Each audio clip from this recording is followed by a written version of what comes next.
ఒకరోజు వీణ వంటగదిలో చిక్కుడుకాయలు ఒలుస్తూ ఉన్నప్పుడు వాళ్ళ పాప వచ్చి, అమ్మా నాకు ఒక కథ చెప్తావా అని అడిగిద్ది వాళ్ళ అమ్మని. హా చెప్తాను అని పిలిచి ఆ కథని చెప్పటం ప్రారంభించిద్ది. యాకోబు యోసావులు ఇద్దరు అన్నాతమ్ములు.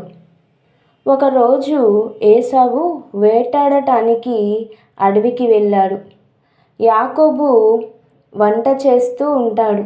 అది చిక్కుడుకాయల కూరే.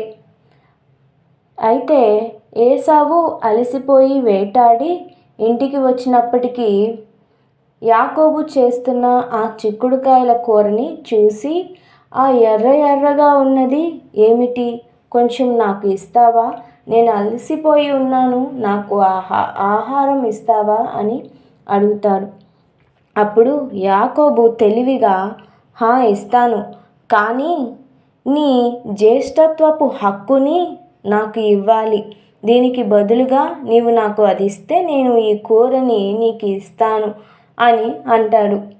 అప్పుడు ఏసావు, నేను ఆహారము లేక చావబోతున్నాను, ఈ జ్యేష్ఠత్వపు హక్కు నాకెందుకని తలంచి ఆ జ్యేష్ఠత్వపు హక్కుని తన తమ్ముడైన యాకోబుకి ఇవ్వటం జరిగిద్ది.